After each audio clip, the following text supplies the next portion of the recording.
Corporal Elias Hart stepped off the transport pod into a world of jagged metal and drifting smoke. The moon's thin atmosphere carried a biting chill that cut through even his insulated suit. Around him, salvage drones clanked as they tore into the hulk of the Starliner. Twisted beams of alloy jutted from the crater like broken bones. Dim emergency lights blinked in the wreckage, casting long shadows across the gray dust. Elias pulled his collar tighter and scanned the wreck for survivors. His breath came in shallow puffs, and each exhale froze on the visor's glass, reminding him how close he was to danger in this silent, hostile place. He moved with purpose, guided by military orders to clear the site quickly.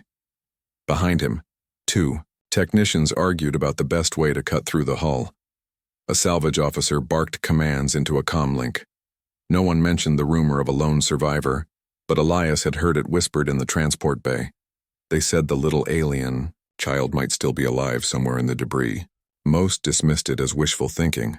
After all, the liner exploded without warning, and fatal damage had rained down on every deck. But Elias could not ignore the chance, however small, that someone, or something, was still breathing in the cold. As he reached the bow section, his boot scraped across a jagged panel.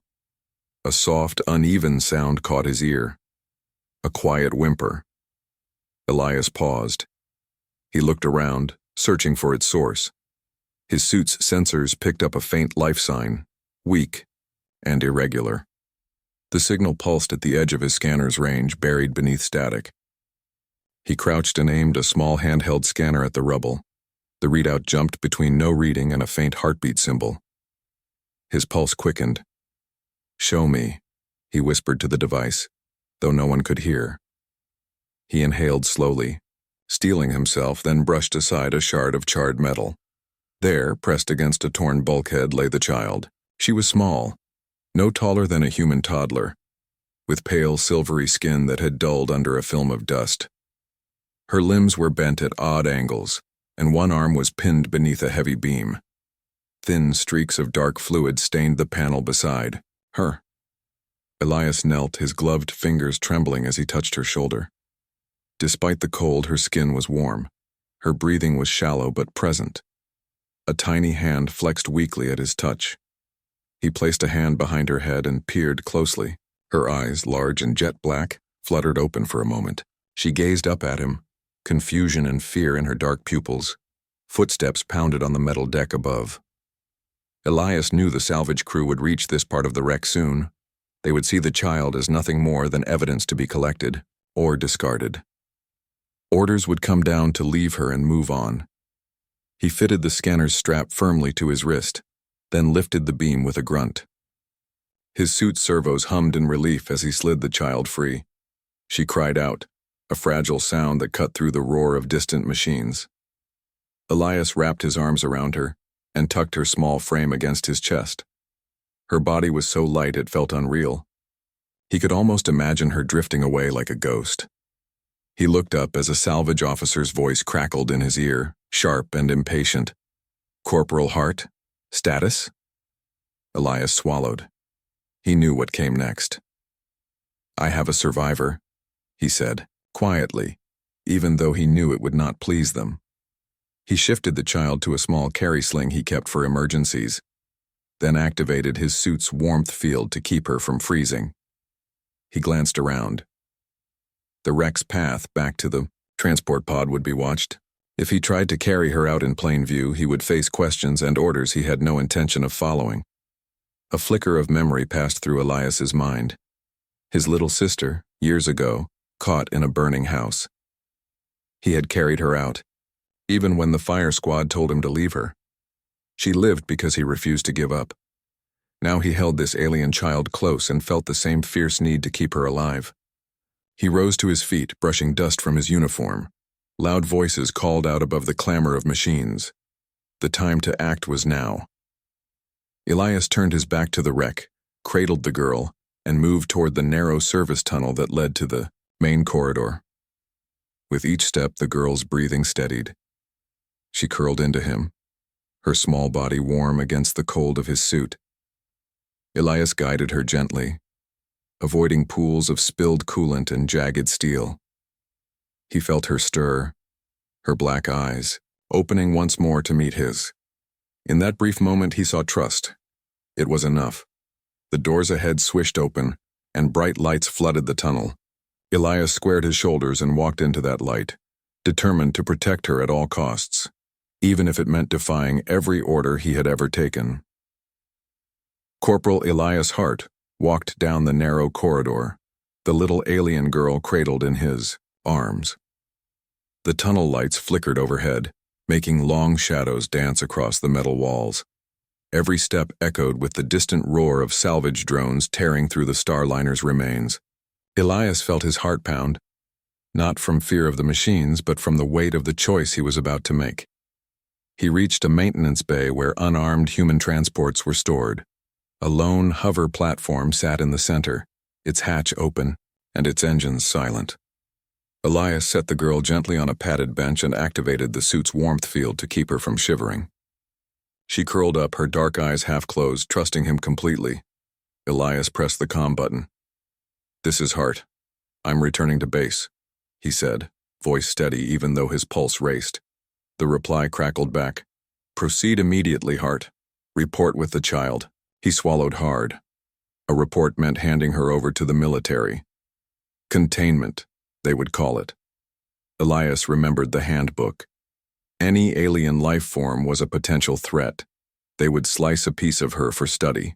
They would lock her in a sterile cell. They would never let her run barefoot under the sun again, and he could not let that happen. Without another word, he shut off his comlink. The static hissed and died. Elias felt a cold spike of fear. He was defying orders. He was turning his back on his own team and on the entire command structure. If they found him, they would charge him with desertion at best. At worst, they would shoot to stop him. But Elias had lived with regrets, small regrets and big ones. He could not bear another. "I left her." He climbed onto the hover platform and strapped the girl into a contoured seat. Her head lolled against the padding, but she stirred when he stroked her silvery hair. She blinked, and Elias offered a gentle smile. "I'm taking you somewhere." "Safe," he whispered. The girl's thin lips curved in a faint echo of his expression. Elias tapped a few commands on the console.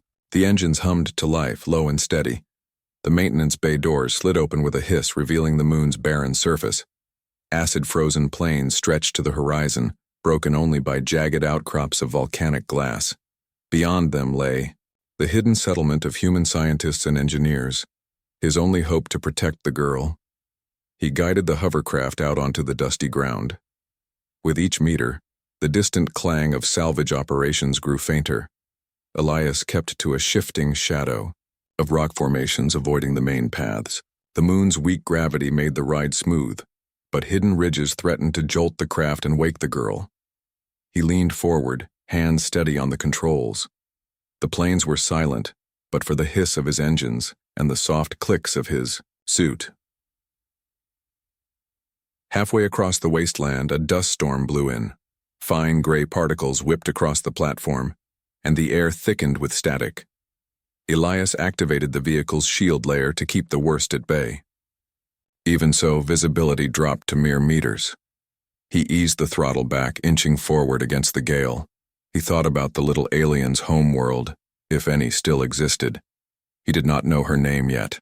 The survivor felt too harsh, but he vowed to learn it before they reached safety. A brilliant flash lit the storm ahead, a lazily spinning beacon. It marked the entrance to a natural tunnel system, the secret route to the settlement. Elias dipped low, skirting the beacon's glow, and guided the hovercraft into a narrow crevice. The walls closed in, sheltering them from the worst of the storm. He shut down the shields to conserve power, and the engines dropped to a whisper. Inside the tunnel, the air felt warmer. Ivied cables of luminescent fungus draped from the ceiling, bathing the stone in gentle green light. The girl's breathing evened out. Elias parked the hovercraft beside a small stream of warm water that ran through the floor. Heat pooled around their boots. He unstrapped her and lifted her into his arms again. She wrapped tiny fingers around his wrist, her trust as light as a feather. Elias crouched by the stream and let the girl touch the water. She watched the ripples with wonder, as if seeing water for the first time. Elias reached into his pack and pulled out a water pouch. He offered it to her, and she took small sips, her eyes brightening. His chest swelled with relief. He had made the right choice. He had saved her. Far above, beyond the tunnel's mouth, the salvage drones would finish their work and move on. No one would follow him here. But that calm would not last long. To protect the girl, he would have to find allies. And fast. Elias set his jaw and rose, cradling her close. He stepped toward the deeper tunnel where human minds waited to decide her fate. Elias' heart followed the tunnel deeper into the stone, each step echoing softly against the walls of pale rock. The warm glow of bioluminescent fungus faded as they descended, replaced by the steady hum of hidden generators. Soon he emerged into a wide cavern filled with metal walkways, glowing panels, and clusters of people in white lab coats and neat uniforms. At the center stood a circular platform surrounded by glass observation pods. Beside it, a small cot and a medical scanner sat ready. Elias lifted the alien girl into his arms and stepped onto the platform. A hush fell over the scientists. Elias set the girl gently upon the cot and powered down his suit's filters. The girl's silver skin gleamed under the soft lamps, and her dark eyes blinked curiously at the strangers. Dr. Mara Singh, the lead xenoanthropologist, stepped forward. Her soft voice carried calm authority. "Corporal Hart, you've brought her safely. This is Erin, I presume?" Elias nodded. "She opened her eyes when I freed her. She trusted me." He glanced at the array of scientists behind Dr. Singh. "I trust you'll keep her safe." The head of security, Captain Luis Moreno, frowned. "We can't rule out that she might carry a pathogen or a defense mechanism. Orders are clear: containment and study before anything else." Dr. Singh held up a hand. "Containment doesn't mean cruelty. We can study her with non-invasive scans. If she's healthy, we show her kindness first." She turned to Elias. "May I examine her wounds?" Elias hesitated, then nodded. He stepped back as two medics approached. They ran scanners over Erin's arm and side, murmuring data into consoles. Erin watched the lights with wide-eyed wonder, then reached a small hand toward Dr. Singh's. The doctor smiled and stroked Erin's hand gently. "She's responding well to stimuli. No signs of distress beyond her injuries." A scientist at the rear spoke up. "But consider the tactical advantage. If she's the last of her kind, her DNA could help us develop new defenses. We could enhance human soldiers." His tone was brisk, businesslike. Elias's face hardened. "She's a child, not a tool." The room fell silent. Then Dr. Singh took a steady breath. "We must choose. Do we see Erin as a subject or as a being? Human history shows our worst actions happen when we dehumanize others." Captain Moreno rubbed his jaw. "We can't ignore the chain of command. If we don't follow orders, we risk more lives on this moon." Elias stepped forward, voice calm, but firm. "If you turn her over to the military, they'll lock her away. They'll cut her, test her, and lock her away. She'll never know kindness again. Don't you see? We need to protect her, teach her that humans can be friends, not captors." The lead scientist's stern expression softened for a moment. Dr. Singh spoke again, quietly but with resolve. "I vote to offer her sanctuary. We'll send a report defending ethical study. If command balks, we'll stand by our choice." She looked around the circle. One by one, the scientists and engineers nodded. Captain Moreno exhaled. "All right. We'll classify her as a protected refugee. No invasive testing without consent. We'll send our findings to command, but we'll hold her here until we hear back."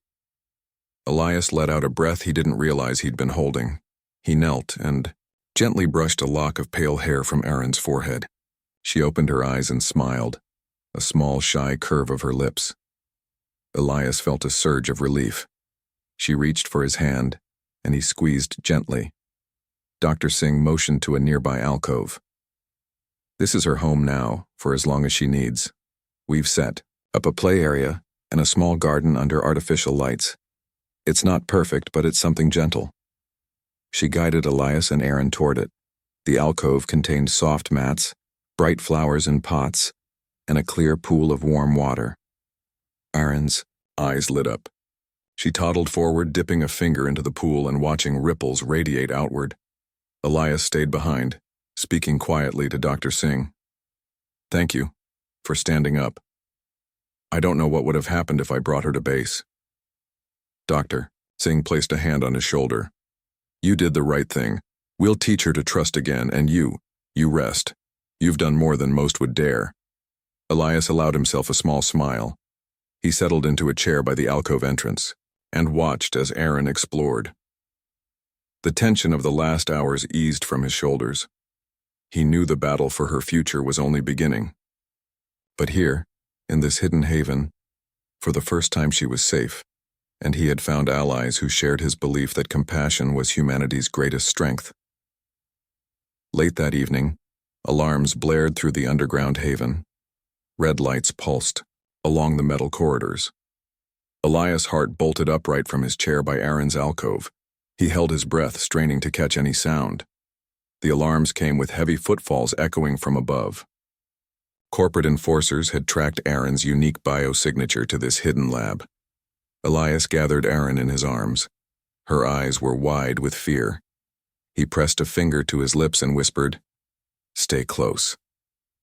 She nodded, her small hand tightening on his suit sleeve. He scanned the room and spotted a maintenance hatch behind a stack of crates. It led into an old geothermal passage, an unused tunnel network. He lifted Aaron and dashed toward it, boots clanking on the floor. Behind him, shouts rang out as security personnel sealed doors and raised energy shields. Elias reached the hatch and engaged its manual lock.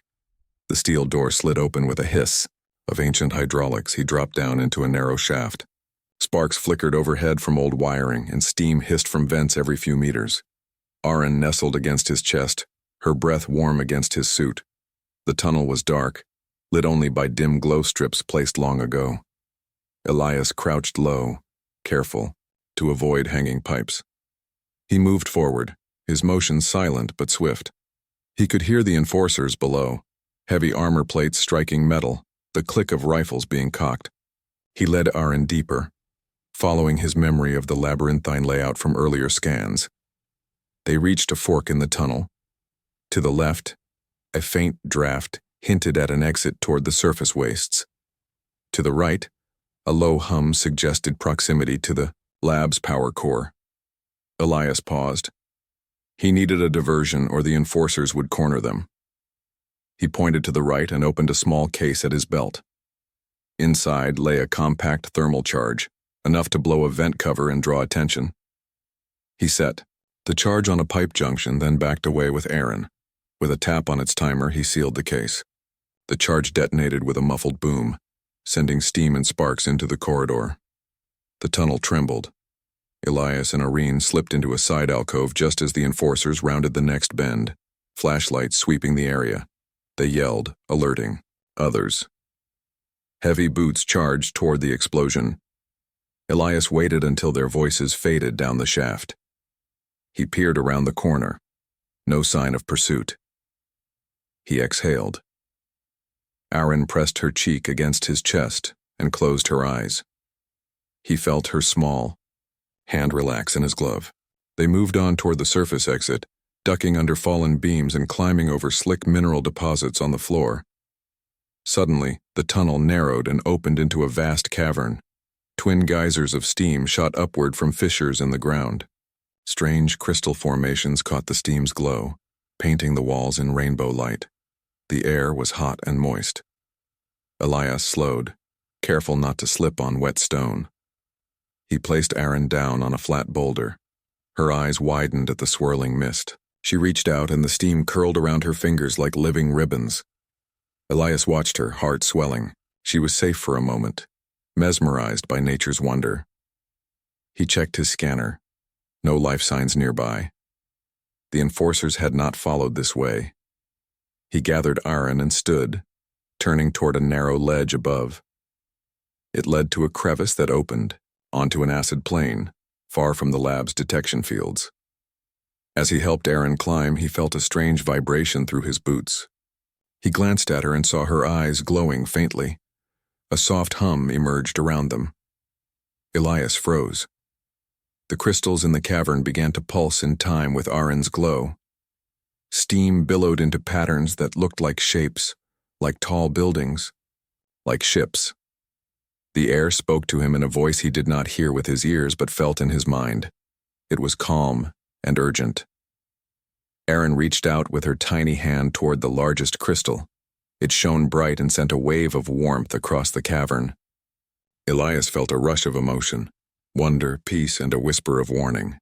He did not know how he understood, but he knew it meant they must leave this place quickly. The enforcers would return once they realized she was gone. He lifted her into his arms and retraced his steps to the crevice. As they climbed, the soft glow faded, leaving only the cavern's lamps and the hiss of steam. Elias led them upward through the winding tunnel. Behind them, the crystal cavern held its secrets once more. At last, they emerged onto the moon's desolate surface. Chaitiu. The acid plains stretched out under a pale sky. Elias ducked low, scanning for drones or patrols. He set Aaron down beside a rocky outcrop. She looked up at him with curiosity, her eyes reflecting the barren horizon. Elias swallowed hard. They were alone again, hunted and vulnerable. But she was alive. He tightened his grip on her hand. "Come on," he said softly. "We move at dawn." Together they vanished into the darkness, ready for the next step in their fight for freedom. Elias, Hart, and little Aaron moved silently through the rocky canyon at first light. The sun was low on the horizon, casting long red shadows across the jagged cliffs. Elias carried Aaron in a light sling against his chest. Her small head rested on his shoulder. She watched the sky with wide, curious eyes. Her trust warmed him, more than any heat field in his suit. Behind them, the hidden settlement lay far away. Elias felt both relief and sorrow. He had made allies there, but he knew they could not stay. The corporate enforcers would soon look everywhere. They needed to be gone before the settlement faced more danger. The canyon path narrowed between steep walls of sandstone. Loose rocks crumbled under Elias's boots. He paused often to find safe footing, and Aaron reached out to help steady him. Each time they touched, he felt a stronger bond. He spoke softly to her, naming small things: rock, sun, water. She learned new sounds and repeated them in her quiet voice. Sometimes she would tilt her head and giggle when the word sounded funny on her tongue. Elias smiled at her joy. In that moment, all his fear faded. He would protect her no matter what. Halfway through the gorge, they came upon a shallow stream. Crystal clear water ran over smooth stones. Aaron's eyes brightened. She slipped from his arms and knelt at the edge, cupping water in her hands. Elias knelt beside her and filled his own hands. He drank deeply, tasting fresh water for the first time in days. The canyon walls echoed their soft splashes. Around them, small plants grew in clusters, fed by the stream. Aaron touched a blue flower and looked up at Elias. He pointed to its petals and said, "Flower." She repeated, "Flower." They laughed together. Elias realized that despite the danger, these simple moments were as important as any shelter or plan. They rested by the stream until the sun climbed higher. Elias checked his scanner for threats. Nothing moved within range. He packed their few supplies and lifted Aaron back into the sling. As he stood, he heard a soft humming sound. Aaron stiffened and pointed toward the canyon wall. Elias turned and saw faint marks carved into the rock. They looked like symbols or letters. He knelt to study them. Each symbol glowed briefly when Aaron touched the wall. Elias's eyes widened. He did not know what the symbols meant, but Aaron did. Her small hand lit up the carving and the symbols shone brighter. A warm pulse ran through the rock and the air around them grew still. Elias felt a presence, as if the canyon itself watched them. He held Aaron close.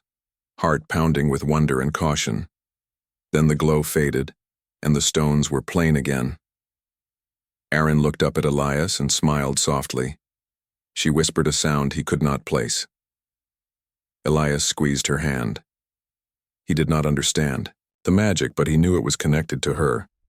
Maybe her people once lived here. Maybe they left clues for their own kind. He felt hope stir in his chest. They were not alone. With Aaron's gift, the canyon could be more than a hiding place. It could guide them to safety. Elias led the way again, following a narrow ledge that climbed toward the canyon's rim. With each step, he talked to Aaron about the settlement and the people who had helped them. He told her they were kind and brave. She listened, her dark eyes shining with understanding. At the top, they reached a flat plateau overlooking a wide valley. Beyond it, they could see distant mountains where snow still lingered in patches. Elias pointed and said, "Home." Aaron studied the horizon, then nodded. She reached out to touch his cheek. In that gentle gesture, Elias felt a breakthrough. She recognized him not just as protector but as friend. They stood together on the plateau, warm wind lifting their hair and dusting their clothes. The path ahead looked hard and long, but Elias no longer felt fear. He had found a true companion in Aaron. Their broken bonds, human and alien, had been forged into loyalty stronger than any chain of command. With the rising sun behind them, they took the first steps down into the valley, determined to find the next part of their journey, and a place where both of them could truly belong. Elias, Hart, and Aaron climbed the narrow path that led up the eastern ridge. The valley below spread out like a vast ocean of dusty red and brown. Far in the distance, they saw the edge of human ships, tall and gleaming under the dying light of the moon's sun. Elias paused, holding Aaron close. Her small hand gripped his suit strap. He felt his heart beat faster. Together, they reached a flat ledge where they could look directly at the fleet. Dozens of human ships hovered above the ground in a perfect line. Bright spotlights scanned the surface below. Ground vehicles moved back and forth like ants. Elias swallowed hard. These were his people, his commanders. And they believed Aaron was a threat. Aaron looked up at the ships. She tilted her head, dark eyes wide. Elias knelt and pointed. "Those are our ships. They come for you, Aaron." A soft breeze lifted strands of her pale hair. She stood and watched as if she had not a care in the world. But Elias knew she sensed the danger. He decided to try a broadcast. He found a clear frequency on his suit's comlink. His voice came out firm but calm. "This is Corporal Elias Hart of the United Earth Fleet. I request safe passage to speak with command. I carry no weapons. I have rescued a non-hostile life. Form and wish to deliver her safely." Static answered him for a moment. Then a sharp voice crackled back. "Hart, you are clear of orders. Return to base immediately. You are under arrest for desertion. Stand down or we open fire." Elias's chest tightened. He knew they would obey. The ships were armed with weapons that could crush the ridge. He looked at Aaron. She watched him with quiet trust. He rose and spoke again into his calm. "I cannot leave her to harm. She is not a weapon. She is a refugee, and she holds information that can help us all." Above, a spotlight switched to red and began to sweep their ledge. A beam cut through the dusk and lit Elias and Aaron in bright white light. Elias raised one hand in a slow, open gesture. Aaron stayed beside him. Neither moved. Then, something remarkable happened. Aaron reached out with both small hands and closed her eyes. A faint glow pulsed around her. The air above them seemed to hum and shimmer. Elias felt a gentle wave of calm wash over him. He almost fell backward with relief. The spotlight swung away. The ships paused. Engines hummed low. On the ridge, Elias could see soldiers in power suits lining up behind heavy railguns. He felt their eyes on him, but the tension had eased. He looked down at Aaron. She opened her eyes and smiled, small and soft. Elias turned his comm back on and spoke in a clear voice. "Command, do you read? This child is non-hostile. She saved my life when our ship fell. She is the last of her people. Her knowledge can bring peace between worlds." A long silence followed. Then the sharp voice returned, softer this time. "Corporal Hart, stand by." The humming grew louder. One of the largest ships drifted downward. It landed with a soft thud a short distance away. A ramp descended. A figure in a command uniform stepped forward. Elias lifted Aaron high in his arms, then set her gently on the ground between them. The commander's boots crunched on dust as he approached. Elias fell back, standing straight and tense.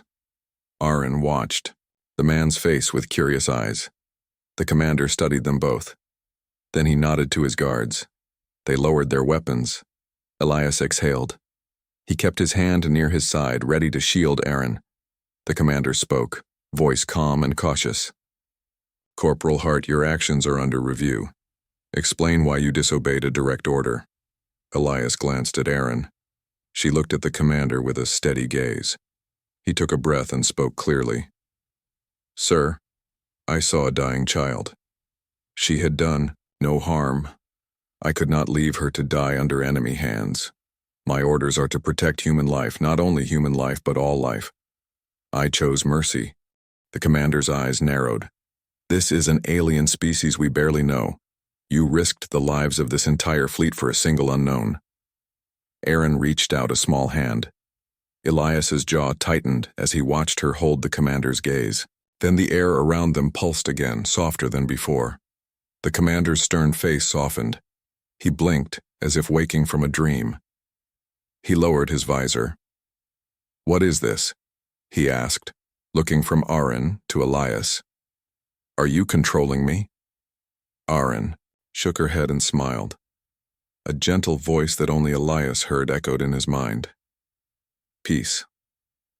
No harm." Elias felt the same words in his thoughts. He realized Aaron had shared her gift with the commander. The commander swallowed. He straightened and looked at Elias, then at Aaron. Perhaps we judged too quickly. If she wanted to harm us, she would have done so. Her warning saved me from firing." He turned to his officers. "Stand down. All weapons to safe mode." The soldiers' guns clicked. Engines quieted. Spotlights dimmed. The ridge fell silent but for the hum of ship systems. The commander faced Elias again. "You have forced me to reconsider. We will escort you to base under guard. We will not harm her. I will recommend she be protected." Elias nodded, relief flooding him. He looked at Aaron. She reached for his hand and he took it. Together they stood on the ridge, watched by humans who now saw not a threat, but two souls bound by loyalty and mercy.